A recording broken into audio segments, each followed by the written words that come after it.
Hi everyone, welcome to another edition of the DJ Roscoe Sports Show. This time coming live in my palatial black trolley, my beautiful Nissan Pathfinder, the kids call it Black Trolley, for this Thursday, rainy Thursday, warm but rainy, Thursday, January 12th, 2023, coming live from Black Trolley, and we have a few important things to talk about. First off, the Carlos Correa saga is finally over. Hallelujah, hallelujah. He is not a Met. He's not a Giant. No 13-year, $350 million to the Giants.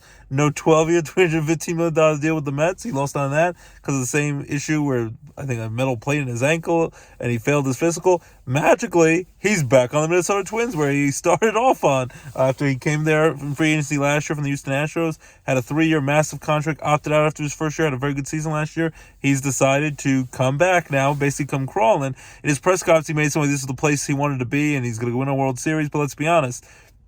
Try to go to the Giants? Nope. Try to go to the Mets? Nope. He wanted to get out of there to a bigger market for more money and a chance to win more. And in the end, he came crawling back because in the end, they offered him a guaranteed 6 years, $200 million, and a lot of money up front, even with his faulty ankle issue. Let's be honest, though, the Mets, I'm a little surprised. Steve Cohen, the richest owner in baseball, decided not just to take the plunge. He already said when they had claimed that they had agreed to sign in him that and they tried to steal like the back pages from Aaron Judge, who's getting the key from the city in New York City from Mayor Eric Adams, just named the 16th captain in Yankee history.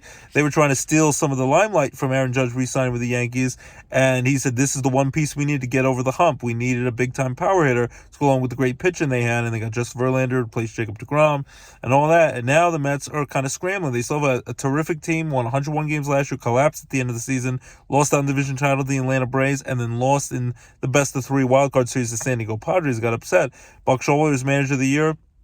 As I said, they have Verlander, they got Senga, the star pitcher they got from Japan. Terrific rotation. And then they have... They sell Francisco Lindor, about to have a second baby. Congrats to the Lindors. Pete Alonso, the Polar Bears. So many big-time hitters. They brought back Brandon Nimmo, but Carlos Correa would have been in a very nice piece. They still have some solid players. They have they have Batty, and they have Escobar, who could play some third base. And they have some prospects coming up in the wings at Syracuse, for the Syracuse Mets. But it is a shot that they lost him. It will be a blow. The Carlos Correa saga, at least it's finally over, but that's ridiculous how long it took. Will he or won't he? It was the Ross and Rachel free agency hot stove baseball talk, and now there's possibly they might go after Andrew McCutchen, Ram Duvall to get some power hitting, outfielder help and right-handed hitting power. But hopefully they can replace the bat, and they could always do it in free agency next year or at the trade deadline. And of course, Shohei Ohtani's gonna be a free agent next year. Manny Machado's gonna probably opt out after next season. So having the richest owner in baseball will help because Steve Cohen will have some more big swings he can take, and hopefully this time he'll actually nab the big fish and not just lose them because of a failed physical. So somehow he passed the Twins physical just like that. Well, they know him. They were willing to. People were joking that basically they looked the other way. They were pretending to be blind as a bat here and just let him pass his physical, even though it was questionable. So hopefully he can stay healthy. He's going to make big money. He did lose out on a lot of guaranteed money and a lot of guaranteed years. So it's 6 years is a nice deal, but not the massive long-term 12, 13-year deal for over $300+ million that he would have gotten with the Giants or the Mets. So the Mets will rebound, but shocking. But Carlos Correa is back on the Minnesota Twins. Who would have saw that coming?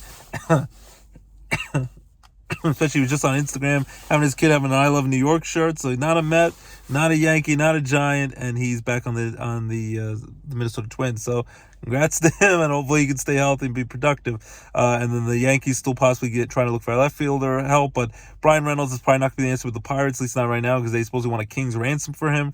They want some of their top prospects of the Yankees, like Volpe or Peraza or was it Jason Dominguez? There's no way the Yankees are giving up their top prospects for him. As much as he's under control till 2026 before he's a free agent, he's a big-time power hitting outfielder for the stinky Pirates. And the Pirates are on the come up with some of their top prospects they got, and they just add Rich Hill as a nice veteran starting pitcher, and of course O'Neal Cruz is a terrific young player, and they have some terrific young players. And the Pirates are going to get the number 1 draft pick this upcoming season, but. Someone might make the big plunge. Texas Rangers are possibly in it. The Dodgers, we just got Miguel Rojas to play shortstop. They might be on it. But Brian Reynolds, there's no way Brian Cashman's going to give up his top prospects for Brian Reynolds as good as he is. He's not as much of a game changer to do that. So for now, unless you go for a Jackson Pro 4, or Adam Duvall or Andrew McCutcheon used to be a Yankee. Those would be nice pickups. If not, hopefully it's not Aaron Hicks. He might get a little time in platoon situation because he was very mediocre. Decent defensively at times, even showed that and couldn't hit to save his life. Basically, you have to hope that Oswaldo Cabrera can get the job done, and he showed some good flashes of brilliance with some great fielding, powerful arm from the outfield after barely playing outfield in the minor leagues, and a pretty good young bat, even though he was a little streaky. So hopefully that will work out for the Yankees. But before you know, we're only about a month away from pitchers and catchers. February 13th for the players, especially going to the World Baseball Classic that starts March 8th. They can report, and February 25th, the Yankees for spring training game. March 8th through the 21st, the World Baseball Classic. And then March 30th is opening day for Major League Baseball, Thursday, March 30th. And then Friday, March 31st is the Rail Riders opening day in the Electric City. So it's going to be cold, bundle up, but go baseball. Very excited to be baseball will be back. Basketball and hockey. That's been exciting along the way. There have been some fun matchups. Nets have been playing pretty well. Kevin Durant's banged up now. LeBron's playing pretty well, even though he's getting up there in age. The Lakers are still mediocre. We'll see if they can sneak into the play-in tournament for basketball. And Golden State's still struggling, but Stephen Curry's coming back. Sixers playing pretty well. Be interested what happens. And then hockey, Penguins had a nice comeback win over the Canadiens the other day. The Rangers have been red hot. They just got a nice 2-1 overtime win over the Dallas Stars tonight. They've been playing very hot. The New York Rangers, the Flyers got another nice win the other night as well. So and check out your baby Penguins, Mohegan Sun Arena at Casey Plaza with Tux and the guys. So hockey, basketball, exciting. Baseball will be back before you know it. College football, that national championship was a disgrace. The largest margin of a bowl victory ever in college football history. 65-7, 58 points. Georgia players were ordering like chicken wings on the sidelines and goofing off. They said we're gonna hunt those horned frogs with TCU, and Kirby Smart and Georgia were cocky, but with good reason. They're now back-to-back national champions. Nick Saban got annoyed because one of the ESPN guys was like saying, "Oh, now Georgia's taking over college football. Alabama will be back, and there'll be a 12-team playoff in 2 years. So then they'll be in the tournament almost every year. Alabama and Clemson and USC, the teams that didn't get in, as long as they have pretty good seasons, they'll have a chance to get it done." But TCU, they beat a good Michigan team, undefeated Jim Harbaugh Michigan team, who's Big Ten champions. They beat Ohio State, and TCU beat them. And after losing a heartbreaker in the Big 12 championship game to Kansas State, they got there, and I thought Georgia would win. I thought Georgia was better. Coming from the premier SEC conference, but I did not think it was going to be a massive blowout, and it turned out to be a laugher. It was like 38-7 at halftime, and then I was just hanging in there trying to keep my eyes open, like, unless you're a diehard Georgia fan or a big time gambler, it's very hard to keep your eyes awake that late at night in a blowout. And TCU just got embarrassed out there. It was 10-7 at one point. They scored 55 straight unanswered points at that point. It was 10-0, and TCU scored that touchdown. 10-7, never came back. Won by 58 points, largest margin in college football history. And then I was just trying to stay up to watch the new Ant-Man trailer with Kang. For Jonathan Majors is going to be the Kang Dynasty, I think, in Marvel Cinematic Universe, and the future Avenger movies with Paul Rudd, of course, and Michael Douglas, of course, all those great guys with the Ant-Man movies. Looks like it's going to be a mixture of comedy and a lot of great action in it. So I was excited to see that trailer. So they, of course, milked it for all it's worth. ESPN and ABC and Disney knew this game's a blowout. Do not just show it at halftime. They waited till like fourth quarter, late in the game, when it was a massive blowout. But I digress. It was a fun trailer, and now, good congrats to Georgia and Stetson Bennett, two back-to-back national champions.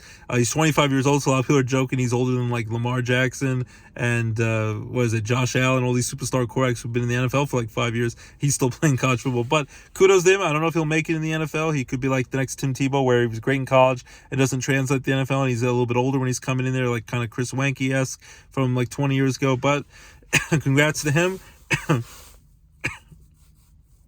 He'll always be in college football lore, and Georgia, he'll be a legend forever. He'll never have to buy a drink at a bar in Georgia ever for the rest of his life to win that national championship. After it was a very close game, they almost didn't get to that championship game. Ohio State could have won this national title. They won by 1 point, coming back from a big deficit against Ohio State, and C.J. Stroud was going to be a top draft pick, and then that kicker, 50-yard kick, totally shanked it to the left, or if he makes that, they're probably going to crush TCU, unless TCU could have upset Ohio State like they did Michigan, and Michigan beat Ohio State, but Georgia, it was not even close, and it was just a massive butt kicking. So that was interesting with that. And now College football, we'll get closer. Another year of the slow of the bowl system will never go away, and now we'll get to the 12-team playoff, but not for another year of playing one more year of the 14 playoff system. So let's get to wild card playoff weekend, super wild card playoff weekend, because there's 6 games, including a Monday night game on baby LJ, my third. He's not a baby anymore. He's 3 years old on Monday. I love you, buddy.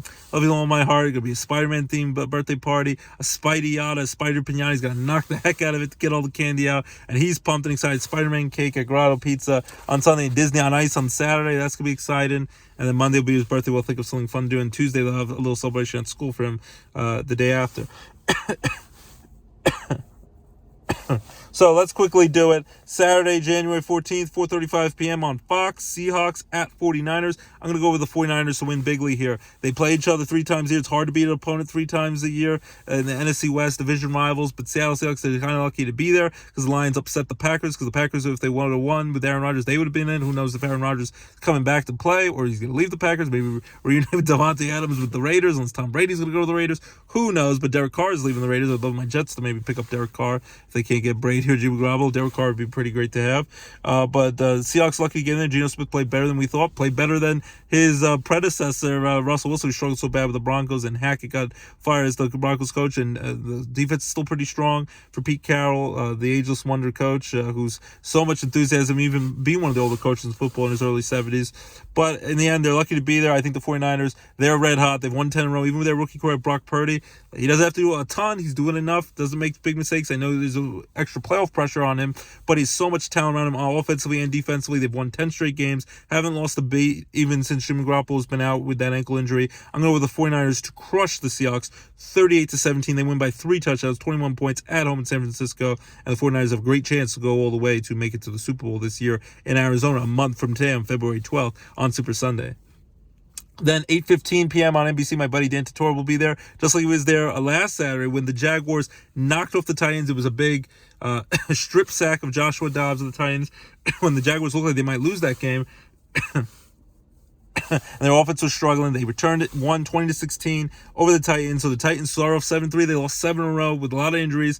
And Derrick Henry did his best, but a lot of injuries, especially the quarterback position with Ryan Tannehill and Malik Willis. So Joshua Dobbs did the best he could. They finished from 7-3 to 7-10. The Jaguars at one point were 4-8. They won 9-8, win the division title, automatic home playoff game. And Doug Peterson's first year, the former Eagle Super Bowl winning coach who got unceremoniously fired just a couple years ago, but terrific coach. Trevor Lawrence has proven that he's not a bust. He's the real deal. Got a lot of big-time free agents in the offseason, and it's working out, and they're doing a lot better since they got rid of the train wreck Urban Meyer. He was a great college coach. Can't motivate people in the NFL, and he's yelling at them, and he allegedly kicked a kicker last year he was getting allegedly sued for. So it's working out with Doug Peterson and Trevor Lawrence and all those guys, the Jaguars, and a pretty underrated defense as well. Jaguars at home, I would love to root for, to pick them. I'm going to be rooting for them, especially my buddy Dan will be there covering the game. But I still think Saturday night, 8:15 on NBC, and Al Michaels is going to be calling the game with Tony Dungy. Al Michaels back on NBC, who did Thursday night games on Amazon Prime. Mike Tirico's still the main guy now, replacing him with Chris Collinsworth. But I think the Chargers, I'm just going to say the Chargers are just a little bit better. Strong defense. I know they have some banged-up players on the offense side of the ball. Justin Herbert cannon for an arm. I think the Chargers get it done. If they don't, their head coach might get fired, even though he made the playoffs first time in 4 years. Austin Eckler, pretty solid running back, running and catching the ball. But Justin Herbert, I think, is going to get it done. I think it's going to be a nice high-scoring shootout between 2 stud quarterbacks who I think will be in big-time battles for years to come with Trevor Lawrence and Justin Herbert. But I'm going to go with Justin Herbert and the Chargers just by a smidge. Chargers beat them on a last-second field goal, 27-24 on the road over the Jaguars to finish Saturday's game. Sunday games, January 15th, the day of our big, I was about to say Christmas, Spider-Man for my buddy, my little boy LJ. It'll be like Christmas all over again with all his presents at the pizza party and Spider-Man and all the fun stuff coming. 105 on Sunday, January 15th on CBS. The Dolphins at the Bills. I'm going with the Bills bigly. 42-14. They'll crush them by 4 touchdowns, by 28 points. If they had Tua healthy, unfortunately, the concussion problem. Hopefully they can work it out and he can have a normal life and a normal career. But he had the fingers seized up early in the year against the Bengals, and he keeps getting concussions. When he's healthy, he actually proved he could be a pretty good precision passer with McDaniel, his new head coach, coming in. Big-time offensive weapons like Tyreek Hill had a great season. But without him, they go, Teddy Bridgewater has a broken pinky, a broken finger. They go with the rookie quarterback, 7th rounder out of Kansas State. And I think he barely did enough against my stinky Jets with a good defense and horrible offense to win last week. I think the Dolphins are lucky they got in the playoffs, because if they didn't win that game, my wife's Steelers would have gotten, who got red hot and won a bunch of games late and finished 9-8. Mike Tomlin, again, 16 years in the NFL, all with a win, with a non-losing record. Even this year when they started 2-6 and 3-7, and they finished going 6-1 and finished 9-8. And Kenny Pickett did some great things, a lot of promise for next year. Najee Harris and Pickens and all that stuff. Fitzpatrick and T.J. Watt when he got healthy on defense. So things are looking up for Pittsburgh after rebounding after losing Roethlisberger for retirement last year. But I digress. The Dolphins... If the Dolphins were healthy, I'd give them a chance, but I'm going to go with the Bills to win 42-14. They're America's team. Everyone's rooting for him. Damar Hamlin, what a comeback he's had since that horrific injury. He went in a cardiac arrest. They had to bring him back to life. He's out of the hospital in Cincinnati, out of the hospital in Buffalo, and he'll probably be at this game, and he's breathing again. Maybe he can play back in the NFL again one day. Who knows? It's up to him and his doctors if he's cleared to play. He's only his second year in the NFL, 24 years old, out of Pittsburgh. That toy drive they were just trying to raise a little bit of money. It ended up raising, I think, over $8 million. And a lot of the Steelers players brought the stuff over to the daycare his mother runs in Pittsburgh. So great kid, great story on and off the field, and such an inspirational thing. They'll be motivated. And the kick return had two return touchdowns over the Patriots last week to clinch the number 2 seed, and a potential neutral site now will be in Atlanta, Georgia at the Dome if the Bills and Chiefs in the AFC Championship game in a few weeks. And everyone will be rooting for it. And then the kick return, the first opening kickoff, it's like a Hollywood Cinderella story, return for a touchdown. The crowd went crazy, and Hamlin went crazy in the hospital, so excited for his teammates. So between the Bills' terrific defense, great coaching McDermott, Josh Allen when he doesn't make some very silly, stupid turnovers late, thinking he's invincible, throwing the ball all over the place, throw some interceptions. But Josh Allen's the real deal. So many offensive weapons, Stephon Diggs and company, and now to put him over the top, an inspirational figure like Damar Hamlin, his great comeback story. It's just going to be amazing. They're America's team now. Forget the Dallas Cowboys. The Bills are America's team this year. Potentially win their first Super Bowl. And they've had a great season and probably should be the number 1 seed, but they didn't get to play the 17th game, all 17 games, because of the Bengal game had to get stopped short and they didn't get to finish it. But I'm going to go with the Bills 42-14 over the Dolphins. Then 4:40 on Fox, Giants versus Vikings. I'm going to go with the Vikings to win just like they did on Christmas Eve, but in a close game. Giants are going to give them everything they have and some, and everything they can handle. But the Vikings win a lot of close games. I think it's eventually going to come back to bite them, because this is the only win they're going to get in the playoffs. Kirk Cousins sometimes spotty in big spots in the playoffs, but Justin Jefferson, best wide receiver in football, wide receiving king with all the yards this year and touchdowns. But in the end, I think the Giants, just like 2 weeks ago, Saquon Barkley got a big touch, a 2-point conversion, had a great comeback season. And Daniel Jones played very well. And Brian Dable's first year as head coach, coming out of the offense coordinator for the Buffalo Bills, and they have the swagger. Since the first game, they went for a 2-point conversion instead of just the extra point to tie the Titans, and they were big underdogs on Tennessee's first game. They went for the win. They got their win, had a great season. First playoff appearance in 6 years for the Giants since they went on that boat trip with Odell Beckham Jr., and they got creamed by the Packers right after. Eli Manning was the quarterback at the time. And now the Giants are in the playoffs. They lost by just 3 points on a 61-yard field goal by the Vikings at the last second on Christmas Eve. And I think the Vikings, again, will win on the last-second field goal. The Giants will give them everything they have and more, but they'll lose 27-24 in a heartbreaker. I'm rooting for my Giants. As a New York kid from Brooklyn, I would love my Giants. If the Jets can't get it done, I would love the Giants to get it done, and the Bills as well, a New York team.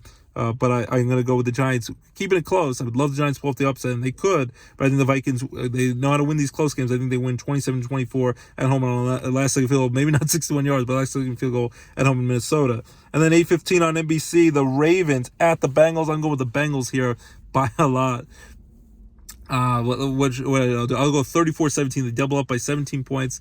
Joe Burrow and the Bengals are red hot. They've won 8 games in a row. Between Mixon and Jamar Chase's former teammate at LSU, now star teammate with the Bengals, they made the Super Bowl last year on an amazing run. I think they're going to go on a long run this year in the AFC playoffs, and they're just red hot. And the Bengals, Ravens, I'd give them a chance if Lamar Jackson's healthy. But again, whether it's his knee that he says is truly badly sprained. He hasn't practiced in over a month, hasn't played in like 6 games. And Huntley, they've only averaged like 13 points a game with him. The offense is anemic. He can barely throw the ball. With Lamar Jackson, everyone says he runs all the time. He runs, and he risks a lot of injury, and maybe that's why they don't want to guarantee all that money in free agency, and maybe that's why Lamar Jackson doesn't want to risk it anymore by playing with an expiring contract, whether they can franchise tag him or he leaves to the Jets or elsewhere or resigns with the Ravens. He wants that guarantee money to show me the money, as they said in Jerry Maguire. So it's not a surprise Huntley will be the quarterback, and Lamar Jackson maybe doesn't want to risk it. But I also think that with Huntley, the offense, the Ravens defense is strong, but the offense is not going to be able to put up enough points. So I'll say they got a little more than 13 points, but the 34-17, the Bengals, red hot, clicking on all cylinders, and the Ravens struggling on offense. They're going to destroy them. 34-17, Bengals win bigly. And we'll see what happens to Lamar Jackson after that, if he'll be coming back or going elsewhere at season end. But if the Ravens were healthy with Lamar Jackson, I give them a fighting chance. They beat the Bengals early in the year, but I think the Bengals win 34-17 at home in Cincinnati. And then lastly, on my buddy's birthday, my little son LJ's 3rd birthday, January 16th, Martin Luther King Day, MLK Day, 8:15 p.m. on ESPN, ABC, and the Manning broadcast as well. Joe Buck, Troy Aikman, the Dallas Cowboys 12-5 at the Tampa Bay Buccaneers. Tom Brady and the Bucks 8-9, first losing season in his whole career, because his rookie season barely played, and they were 5-11 with Drew Bledsoe, correct. His worst season before this was 9-7. His second year as a starter in 2002, the year after they won that first Super Bowl, and they fell just short of the playoffs. So that was 9-7. They're 8-9. I know he got pulled the game before halftime this time, because they were 8-8 before that, but they still the division's so bad in the NFC South, they still won the division title, even though Carolina came on strong at the end in New Orleans. So they're 8-9, but they get the home field advantage in the playoff game. Tom Brady is such a clutch quarterback, such a clutch player. Even at 45, he'll be 46 next year and probably keep playing. Now he's divorced from Giselle, supposedly going out with someone new. He could play forever. Who knows? At least maybe to 50. And he's got his 80 for Brady movie with all those famous older actresses. Funny movie coming out February 3rd in a theater near you. But I know with Tampa Bay, Cowboys are struggling. I know the Cowboys had a terrific season, gave the Eagles all they could have and more, and in the NFC East division title race. But then when they try to win, even though the Eagles won anyway, when they got Jalen Hurts to come back, and the Eagles and Chiefs have the 2 first-round buys, don't have to play this week. They played Washington. They got embarrassed. Dak Prescott, too many pick sixes, turnovers, interceptions. He does that. That's going to cost him in Tampa. I know Tampa Bay's defense has not been as strong as it has been before with the pass rush. They've been banged up, a lot of injuries, and Tom Brady's offense, led by Byron Leftwich as the offense coordinator since Bruce Arians left as the head coach, is definitely gone down a peg. Todd Bowles could be on the hot seat if they don't get it done. But I think Tom Brady, I don't think they're going to go a long playoff run, but you never count them out in the playoffs. I think at home, they've beaten the Cowboys the last 2 years. I think Brady and the Bucks find a way to win on a last-second field goal, 23-20. Cowboys losing. The big question will be, will Jerry Jones keep Mike McCarthy? He claims he will. I don't think it will happen. Sean Payne very possibly could go elsewhere. He's looking at the Broncos, the Cardinals, who just fired their coach Cliff Kingsbury with the NFL Hard Knocks in-season show, and they showed that. And J.J. Watt, his great career just came to an end, 12-year career. He enjoys his time with his wife and his young baby boy. Who knows? He might be a future Watt in the NFL, just like Derek and TJ's 2 star brothers, and him, a future Hall of Famer, J.J. Watt, goes to go out on his own terms. But Sean Payton was a former offensive coordinator with the Dallas Cowboys with Bill Parcells. Maybe Jerry Jones pays him the big bucks, possibly $20 million a year. There's rumors about. Now everyone wants Sean Payton back in the NFL after taking a year off after all the success with Drew Brees and the Saints. And you have to wonder, was it mostly Drew Brees or is it Sean Payton? Because Bill Belichick has been 25-25 mediocre 2 of the last 3 years, not made the playoffs without Tom Brady. And the year they made it, they got blown out last year by the Bills. The Bills scored a touchdown every single drive. So I think Mike McCarthy doesn't get done. He's going to be fired. We'll see, but I think he will. And possibly Sean Payton will get paid big bucks to return to his hometown of Dallas, Texas, to be the Dallas Cowboys coach. I think the Bucks, Tom Brady, get it done, win 23-20 to knock out what was formerly America's team, the Dallas Cowboys, and all of Cowboy land will go nuts, and Jerry Jones, and I'll just love it because I hate the Cowboys, hate the Patriots. I'm so happy when they got knocked out of the playoffs after I see my Jets fall apart, losing 6 games in a row when they were 7-4. Like they were going to finally break their 12-year playoff drought, and they didn't. Maybe they'll get a big quarterback in free agency, maybe Derek Carr, who knows. So my picks again are Saturday, I'm going to go with the 49ers over the Seahawks. I'm going to go, they'll win big there, 38-17. Jags lose a close one to the LA Chargers. Will win that, 27-24 on the road. Sunday, Bills crush the Dolphins, 42-14 without Tua. 4:40 p.m., the Vikings will win a close one over the Giants, 27-24. Bengals crush the Ravens without Lamar Jackson, 34-17 on Sunday Night Football. And then the Cowboys, they're going to go crazy, and they'll fire Mike McCarthy. I think Bucks and Brady find a way to win 23-20 and keep beating the Bucks. Keep beating the Cowboys. He's 7-0. Never in the playoffs he's playing, but 7-0. I think he'll be 8-0 against the Dallas Cowboys in his illustrious GOAT career for Tom Brady. So those are my football picks. Be down, be square, to do coming the Marlin Jamie. Hasta la vista, baby. It is not the Duma. Get to the chopper, baby. I need the turbo, man. See, it's for Cookie. That's good enough for me. See, it's for Cookie. That's good for me. It's like Schwarzenegger and Cookie Monster all rolled into one. So those are my picks. We'd love to hear what you say. Agree, disagree. Those are my picks. Again, it's 49ers. 49ers and Chargers win on Saturday. The two California teams. Bills, Vikings, and Bengals win on Sunday, and the Bucks beat the Cowboys on Monday night. So love to hear what you have to say about that. Those are our Super Wild Card weekend picks. And then Eagles and Chiefs have the bye weeks. And then, as I said, if there's a neutral site AFC Championship game, we get Bills and the Chiefs, it would be in Atlanta at their new big time dome stadium in Atlanta, Georgia. And my very early pick, a month to go to the Super Bowl, my pick for the Super Bowl will be Nana Fran's Buffalo Bills, America's team. DeMar Hamlin hoisting up that Lombardi Trophy, Super Bowl trophy. First of all, after losing the 4 in a row in the 90s, haven't gone back since. I think the Bills win their first ever Super Bowl. My pick is the Bills against the Red Hot 49ers in the Super Bowl in Arizona a month from today on February 12th, and I think the Bills win that game. I'll go with 34-24. They win by 10 points, and the Bills win their first ever Super Bowl, and they do it over the 49ers. Go Bills, go Buffalo, go Buffalo. And I think the Eagles will fall short as a top seed. Banged up. Hopefully Jalen Hurts can be healthy enough for the playoffs. But I think the 49ers get to the Super Bowl, but I think the Bills get there, knock off the Chiefs and the Bengals, and I think the Bills win their first ever Super Bowl. So those are my picks. Josh Allen's the MVP.